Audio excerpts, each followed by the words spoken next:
તો ભાઈ આગળની તરફ આ પથ્થર જોઈ લો ખાલી. આ પથ્થરથી આપણે નીચે છરકવાનું.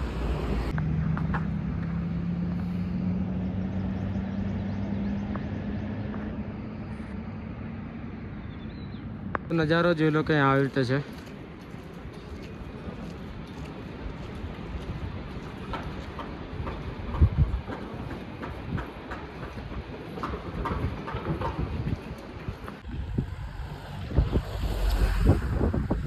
ભાઈ વ્યૂ એકદમ મસ્ત. ચડાઈ તો કરવું પડે, પછી ઢળાણ પણ આવે આગળ.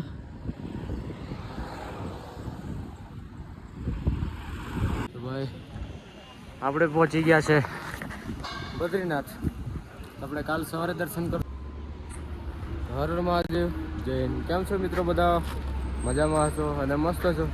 તો આજે આપણે યાત્રાના 38 દિવસ થઈ ગયા છે. આપણે અત્યારે નીકળી ગયા છે બદ્રીનાથ તરફ. અહીંયાથી 20 કિલોમીટર છે. તો આગળ રસ્તામાં મળીએ આપણે.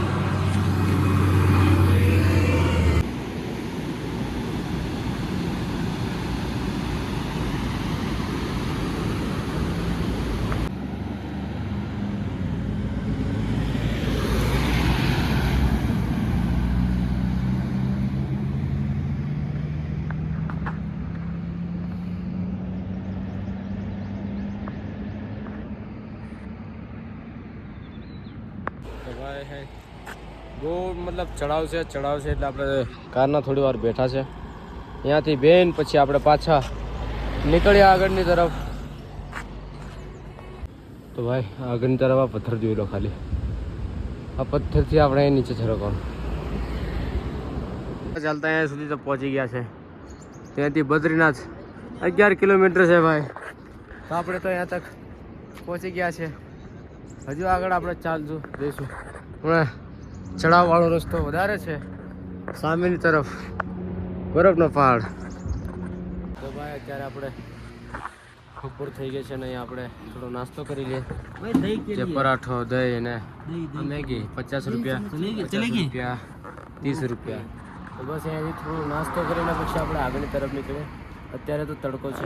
મેગી ખાવા આ એક તો આ છોકરી ઊભી છે, કંઈ બોલતી કંઈ નથી, કાંઈ વાંધો નહીં.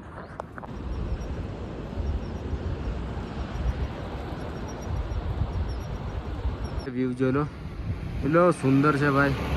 બરફનો પહાડ. આપણે આગળ જઈ ગયા છે ભાઈ. વ્યૂ એકદમ મસ્ત. ચડાઈ તો કરવું પડે, પછી ઢળાણ પણ આવે આગળ.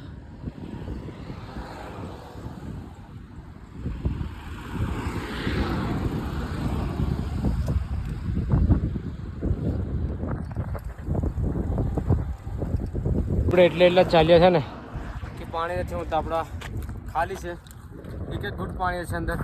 ને પાણી તમને જોવાનું કે કેવી રીતે મળે. ત્યાં તમને દુકાન પર જોવા ના મળે તમને. હવે તમને બતાવો પાણી જોઈ લો. આવી રીતે પાણી હોય ત્યાંથી આપણે ભરી લેવાનું. આ શુદ્ધ પાણી છે, પથ્થરમાંથી નીકળે છે. ઉપર મતલબ બરફ હોય છે પીગળીને પછી અંદરથી પાણી નીકળે છે ભાઈ. તો આપણે અત્યારે પાણી ભરી લઈએ. પાણી ભરીને છે નીકળે. ચલો મળીએ આગળ.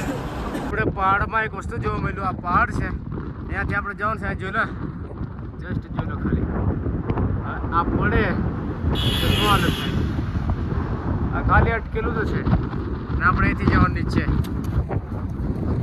અત્યારે ભાઈ પવન ખૂબ છે, પવન ચાલુ છે. આપણો તિરંગો જોઈ લો, ફરકાઈ રહ્યો છે આપણો તિરંગો.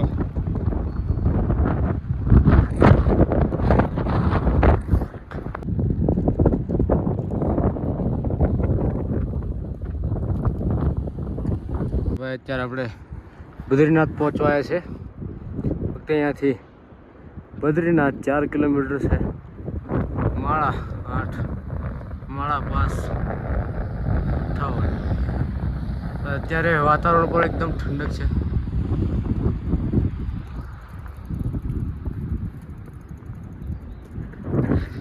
જોઈ લો, આમાં બેસવાનો ક્યારે મોકો મળશે તો ખબર નહીં ભાઈ. અત્યારે બદ્રીનાથ આપણે પહોંચી ગયા છે. 2 કિલોમીટર છે. તમને વાત છે.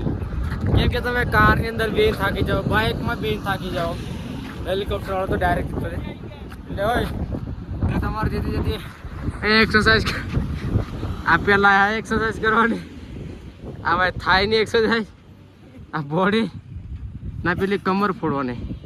તો ભાઈ આવા રસ્તાની અંદર હા 1 2 આ 3 4 ભાઈ એક્સરસાઇઝ કરતું જવાનું તો કેવું પગ કમ્પ્લીટ રહે. આપણે બી થોડીક એક્સરસાઇઝ કરી લઈએ. એક્સરસાઇઝની તો જરૂર નથી આપણે, કેમ કે આપણે થાય નહીં તો થાય છે, બધા શરીરની જ થઈ જાય પૂરી થોડી કરી લઈએ આપણે. સરસ. તો ભાઈ આપણે પહોંચી ગયા છે બદ્રીનાથ. આપણે કાલ સવારે દર્શન કરશું. અત્યારે તો લાઈન પબ્લિક હશે તો જોઈ લો નો નજારો.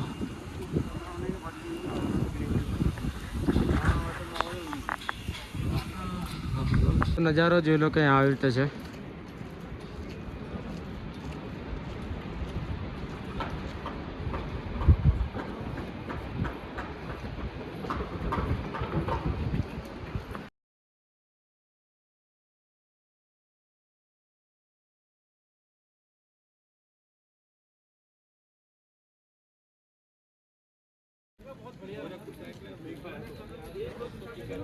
એ તરફ મંદિર છે આપણે બદ્રીનાથ, જોઈ લો ભાઈ.